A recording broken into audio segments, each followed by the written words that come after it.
My name is Harry, and I'm from London. Meghan Markle here.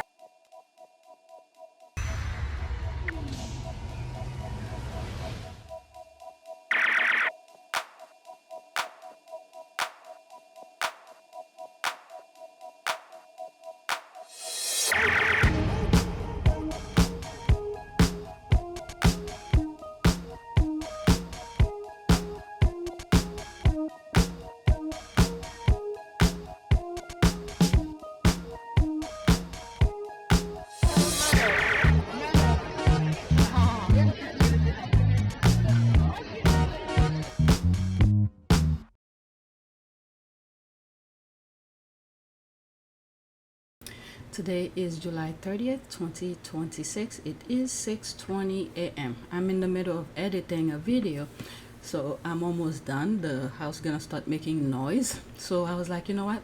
Since I have a list ready, let me start recording it. So let's go on X. So we are on X. I didn't listen to this yet, but I think it's making reference to Dr. Fossey. I didn't bother to put this on the list. Maybe someday I'll leave it on the side.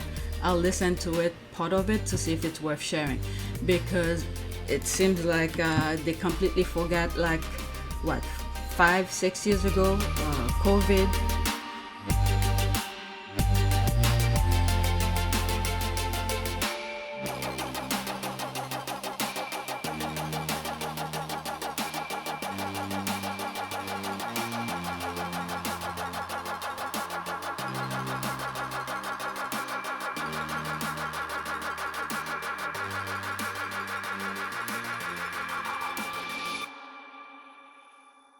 As a distraction, for not putting out the Epstein file. So this is the next tweet. I should have continued with that. It's so quiet in here, and then I remember that Americans have only now either just started school, work, or it's just gone midday. All the fun happens when I'm fast asleep. That's so squaddy. I believe she's in either Nigeria or South Africa. She is so funny. Okay, it's because everyone is avoiding the lurkers. Private chat popping room. OMG, I'm missing out. Nice to see you. There's the heart here. Let's go to the next tweet. Okay, we're talking about the chef, Australia, MasterChef.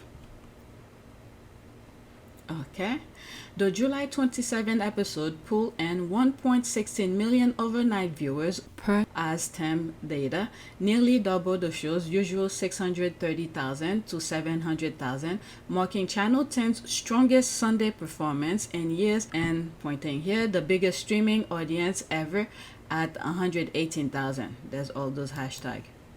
Okay, Meghan Markle's MasterChef Australia episode draws 1.6 million viewers. Filmed during her April 2026 Sydney visit with Prince Harry, Markle guest judge on MasterChef Australia, tasting dishes made with her supply ingredients like strawberries and carrot alongside judges with Po Lang Yo. I love her energy. Now I learned her name is Po Lang Yo. Very thoughtful, making the banana bread. I thought that was very nice of her. Okay. Hey Megan, I got a little treat for you. Oh, come with me. Treat? So, we heard this story that the last time you came to Australia, you asked to borrow a kitchen to make banana bread. Yes, it's with your family in Dabo. So, I kind of made my own version of it for you. Okay?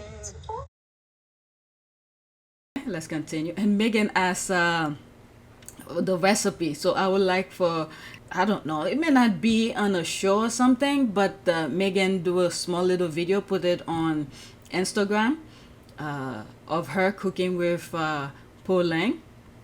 Or if Po Lang has a platform, put it on hers. All right. Sophia Levine and Jean-Christophe Novelli. The July 27 episode pulled in 1.16 million overnight viewers per OzTAM data, nearly double the show's usual 630,000 to 700,000, marking channel's 10th strongest Sunday performance in years, and the biggest streaming audience ever at 118. Contestants praised her as lovely and down to earth, though some UK critics call moment awkward, but the huge rating proved her strong draw with Australian audiences. I mean, what did you expect from the UK. You're not gonna get anything positive from her, from them.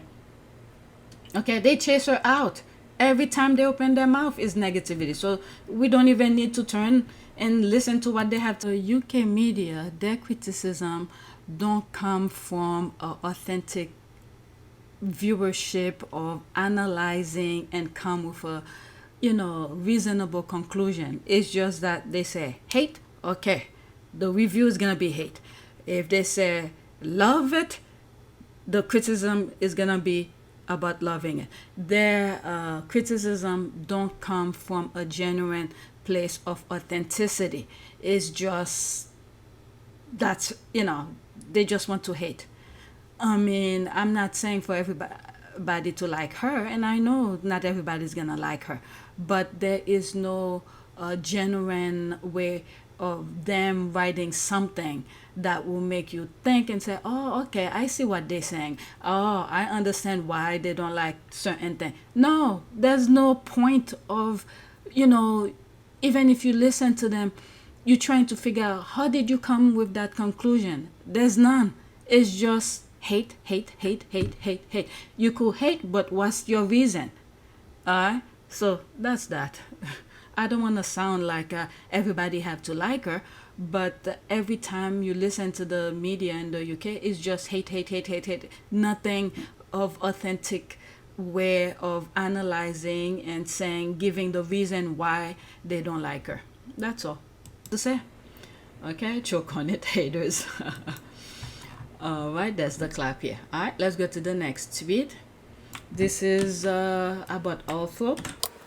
Okay, once again, the media and derangers show the world how utterly unhinged they are. Apparently, Bulliam is furious again because Meghan shared this photo. Apparently, it has been labeled vulgar and exploitive. A picture showing two little ones and their papa walking down a beautiful path. Where is the vulgarity and exploitation? There is no mention of Harry's beloved mother. There isn't even a mention of where Harry and the kids are headed. Assumptions have been made based on the media exploiting the scene, no one else. Harry's uncle shares pictures of his estate regularly. If that is where Harry and the children are, then how is this picture any different to what he has shared? Why is it anyone's business or right to shame in on this situation at all? I swear, these pathetic people need to grow up and worry about their own sad lives if this picture is causing them so much grief. Lily with her little handbag is precious. Yeah.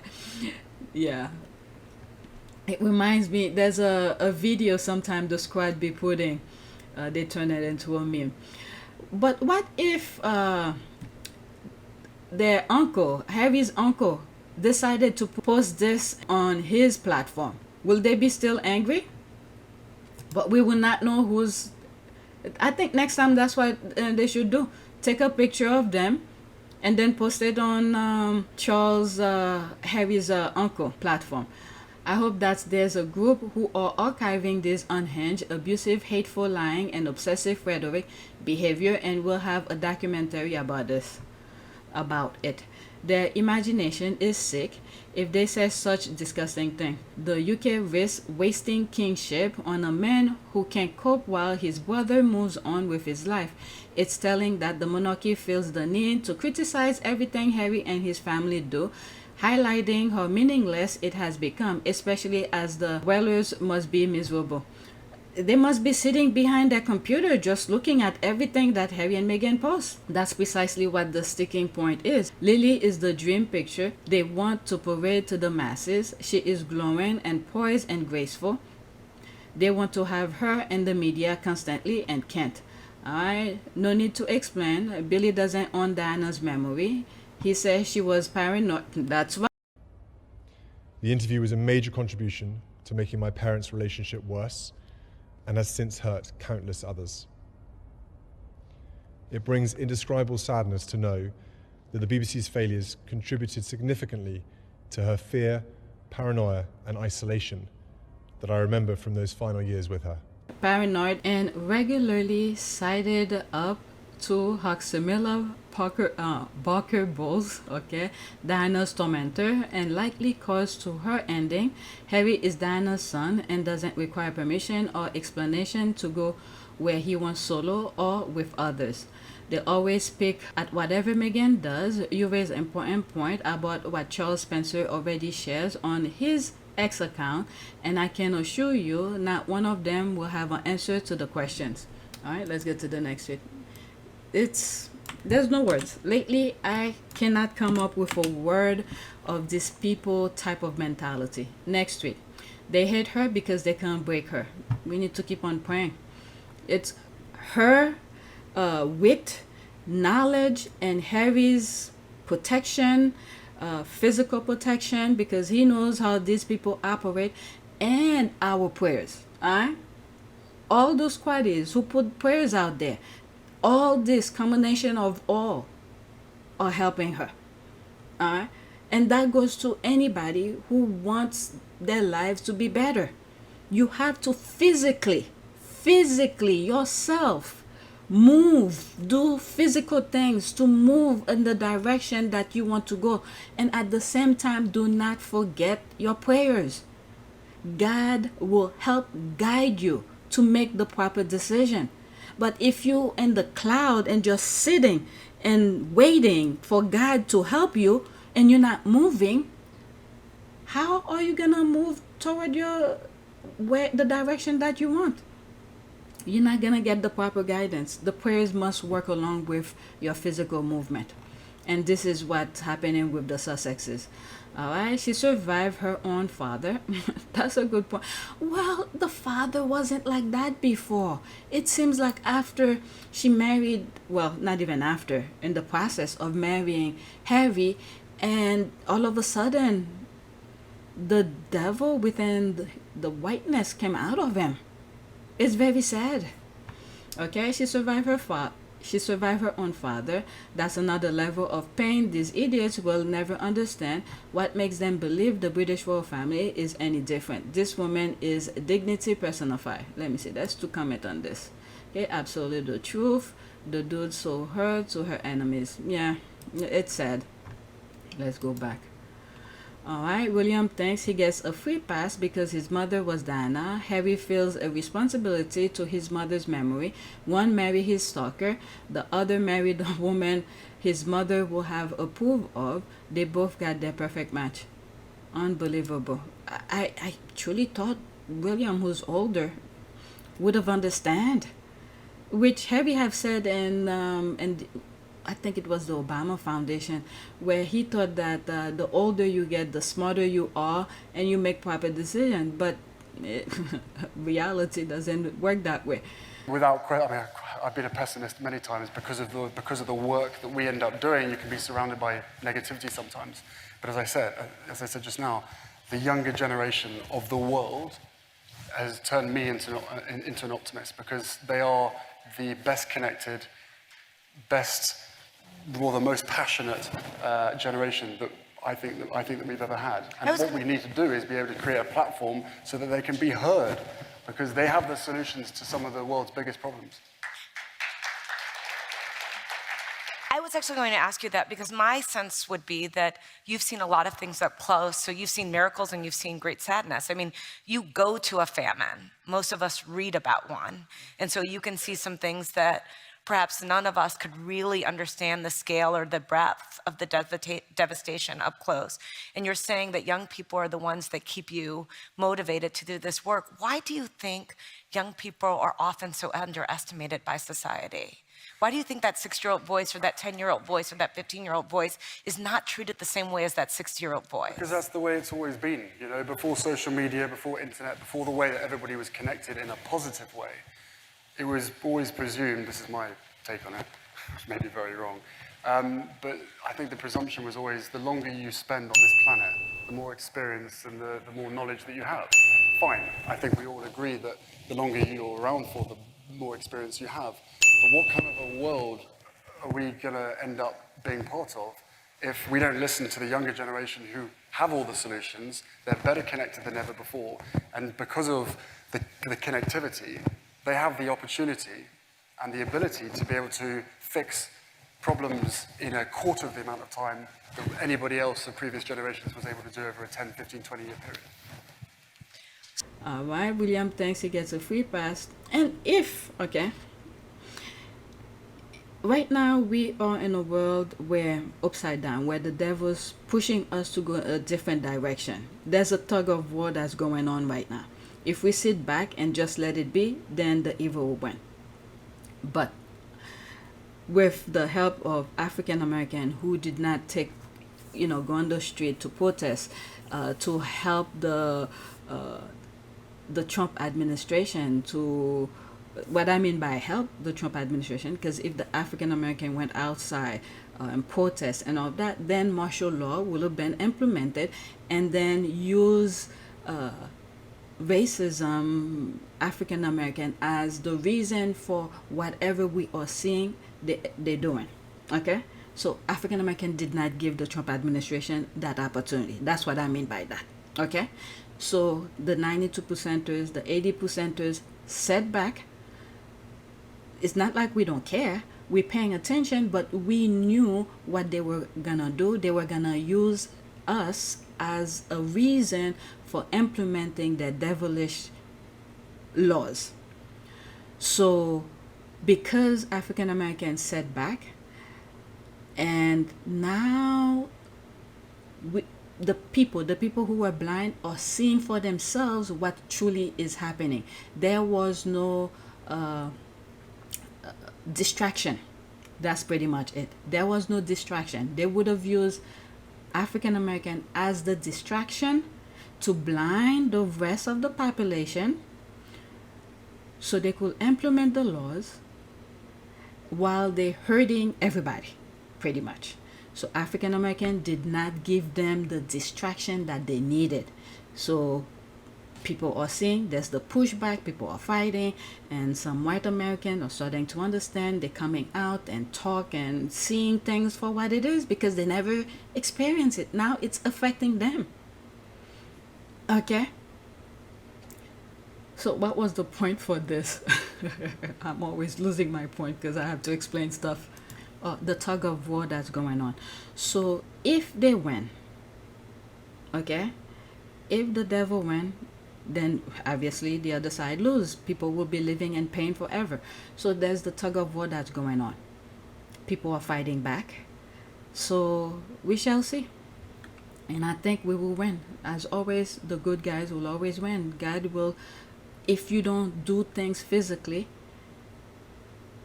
things are not gonna happen. You need to pray and do the footwork. Let me finish this and then, did I finish with that? They both got their perfect match. Yes, I did. They are all disturbed by everything she say or do. Yeah. They're exposing themselves. That's what it is. They're exposing themselves because people who didn't care about Harry and Meghan, they see that they literally left the country doing their own thing and they're still crying. So now people who are minding their own business didn't care one bit about Harry or Meghan, okay, or looking back, I said, why are you still complaining? They left the country. You don't want them to be on your national television. Harry didn't even give them that opportunity for them to photograph her and the kids. So why are you still complaining? All right, next tweet. Okay, Meghan Sussex and her as ever hat collection. There's that. That's nice. We see minding her own business. This is the thing where she was saying at the MasterChef that she's grateful. I forgot the term that she used. That she had to be able, the space to plant stuff. The kids jump in a lot, especially with the garden. I think it's such a nice luxury to be able to have so much space and things to cook. And if they say, Mama, I explained it in one of my videos on PYTE. Alright, she is a hat girly. Not every woman look great and elegant in any kind of hat. She is a perfect, and don't forget her and sunglasses. She is truly blessed in her physical feminine form, and no wonder she attracts so many haters, derangers, especially white ones. Okay, she's that hat girl. Always looks so effortless. I always show them to my mom. She loves gardening and lives in Florida, so always wear a straw hat when gardening. LOL, a simple straw hat. This woman has no style, so boring, Old Navy. Okay, fine.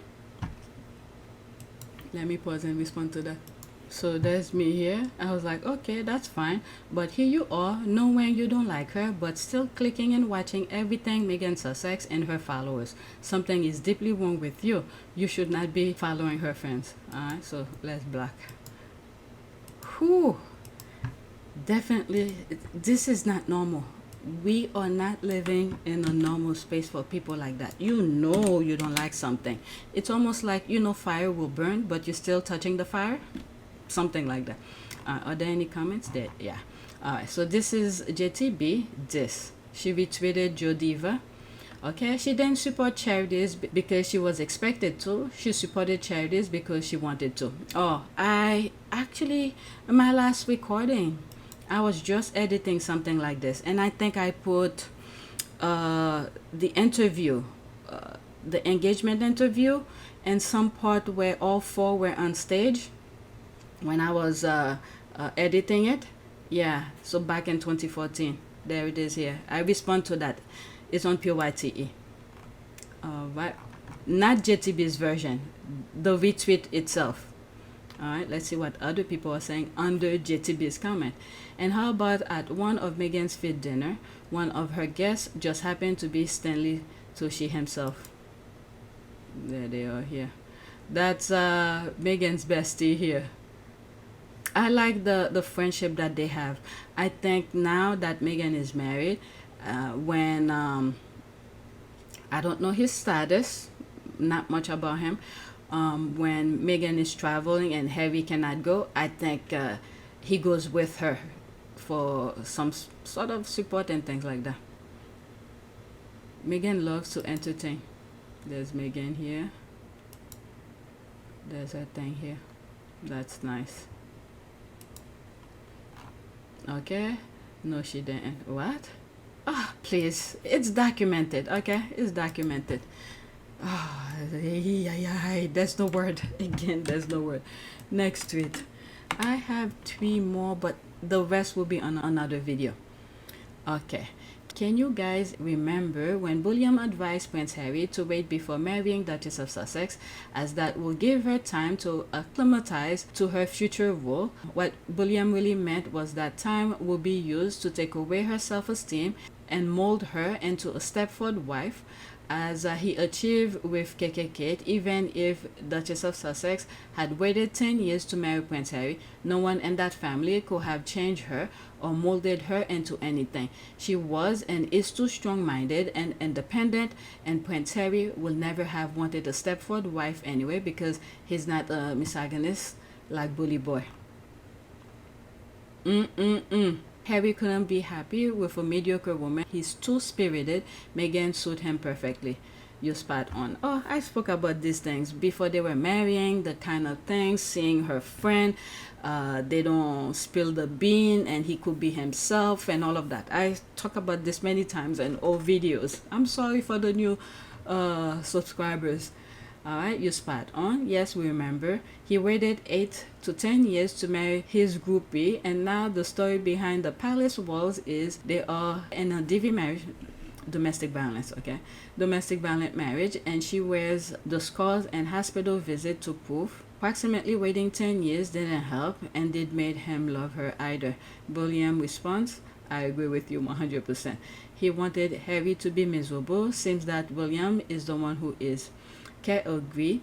The thing is that they had a plan for Harry, because when you look at past interviews, when Harry and William are doing joint interviews, when they ask a question about Harry or something like that, his response, he quickly jump in front and say, oh, Harry will be smoking and drinking and all. What? Well, when I was younger, I wanted to be a policeman, but I haven't. I wouldn't want to be that now. Most popular cop on the block. Exactly. Sort of fun stuff, but with an edge to helping people. How about you, Harry? He'd probably sit in and play computer games and drink beer. Yeah, well, for a concert it'll be easy, and it's actually been a lot tougher than you imagine. Yeah. We couldn't have done it with everybody else's help. Yeah. Everyone coming together, all the little cogs and pieces put together to turn out to get this, and it's just amazing. Has there been any kind of diva demands or sort of pop stars you've had to deal with that have been quite tricky? Couldn't possibly be so indiscreet. The Spice Girls were quite keen to. He's been the hardest. He's, you know, some cigarettes somewhere and a beer. That's about it, really. But apart from that, it's been pretty easy. That's what they put in his head. And I think they probably were guiding Harry in that path to be just that. But at the same time, I think Harry was trying to free himself, not to be doing this kind of thing. So Meghan came the right time to help him, and he took the leap of faith. All right, despite, you know, people around him probably were telling him no, his family, his friends, and all of that. But this is what he saw, and he enjoyed, he likes, and he's like, no. All right, brilliant response. I agree with you 100%. He wanted Harry to be miserable. Seems that William is the one who is. Agree. See how God works. He's now the miserable one, stuck with vicious KKK, LOL. Couldn't have wished any worse for him. Again, they can't mind their own business. If they mind their own business, they will not have any problem. It's the fact that they keep on minding Harry's business. Next tweet. You know the Macbeth too well. Alright, so she retweeted that. Just wait. Someone is about to make an appearance on a live show, cooking preferably soon. They post that on the 28th. So I guess she did just that. Why does she look familiar? Okay. Let's see here. The usual vitriol from the UK media. Emmy Award nominee, the Duchess of Sussex on MasterChef Australia. Do we care what they say? Hell no, because we have become immune to their crap, so carry on, derangers. And haters, because Duchess of Sussex keeps winning and MasterChef Australia won. There's the laugh here. Get the best hurry up if they're considering Mary Berry. There's all of that. And this is an ad. Let's go to the next tweet. Unbelievable. The squad called it out, and long and behold, she went out. I don't follow them, so if the squad then say something, I will not know. All right, I posted a short video on PYTE regarding Cookie and Queens, and I put the link on my community board on APTS Sussex, so you guys could go check it out. Okay, Meghan, the Duchess of Sussex, executive producer of Cookie Queens, alongside her husband, Prince Harry, the Duke of Sussex. All right, there's no comment. Let's go to the next one. I'm focusing on my list only. Okay, this is the last tweet. I wish it was showing in Canada because August 7th is my birthday, and I would have totally gone to see Cookie Queens. Alright, she retweeted that Cookie Queens promo and selected US theaters next week, Friday, August 7th. Okay. Happy early birthday. All the cool people seem to have August birthdays. You, Meghan, and also my mom, heavenly birthday will be August 6th. Oh, right before Cookie and Queen. Wishing you a happy birthday in advance. Cookie Queens will be a fun dinner, a movie date. Not for guys. I'm sorry to say that. I don't think guys will go see it. If they want, you know, if they want something more than that, they'll sit through it. I remember I took my husband to a movie. Oh my God, he was... Occasionally we talk about it. Yeah, that's not for guys. I'm sorry. Alright, if some guys want to go see it for support, that's fine. But this is mostly for women and some girls, young kids and stuff like that. Oh, girl dads. There are fathers who sometimes take their kids, their daughters, to go see, what's that singer? She's very popular. Oh my God. Not Cyrus. What's her name? She just got married at Madison Square Garden. Oh my God. What's her name? Taylor Swift. Yeah, I had to look it up. My internet is not working, so I'm glad I recorded earlier. But Taylor Swift, I had to look it on my phone. Yeah, there's fathers who bring their daughters to see Taylor Swift concerts and stuff. So maybe something like that might happen to some girl dads. Alright, so that is it. Please take a moment to subscribe, like, and share. If you want to support this channel, there's a PayPal link and a Cash App link in the description. You could donate. Those who have donated, thank you. Alright, so don't forget to check my shop, Jigsaw puzzles and whatnot, to help support my channel. So now I'm definitely fully aware that there was something I posted on my community board where I think it was someone from Israel said, if saying, oh my God, let me pause for a second. I was making reference to this. Okay, it says anyone who criticizes Israel is our enemy. We will track you with Google. We will find your vulnerabilities. We will get you fired. If you have a business, we will bankrupt you. All right. So I know I'm not talking about things favorable to some people. So when I see numbers like this, I'm not surprised. Okay, $59.55. They're probably suppressing, okay, in the background. Make sure the videos are not being shared. I know they are being shared because my subscription is growing. My subscription is growing.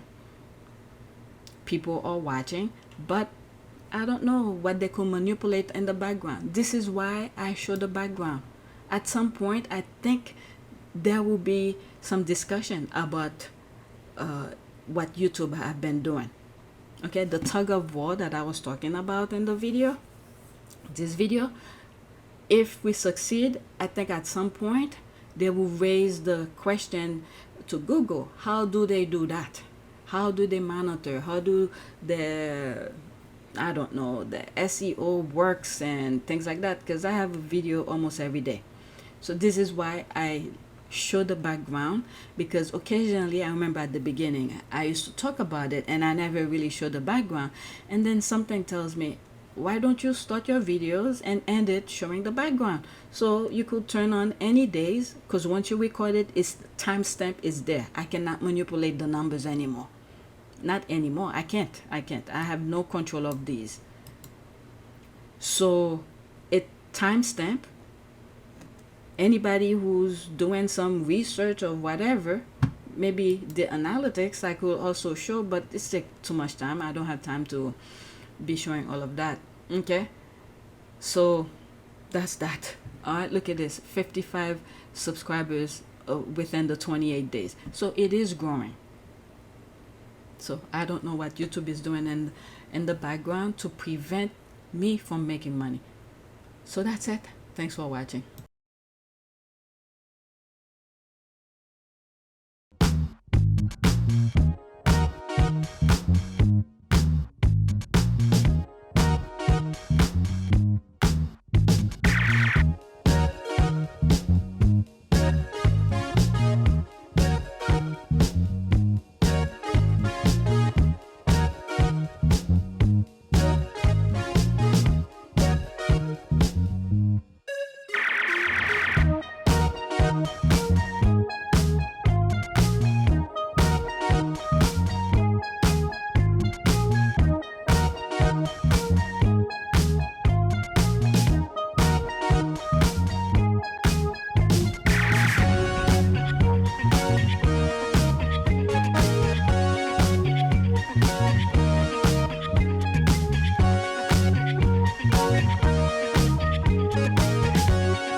It is a great privilege to be with all of you today.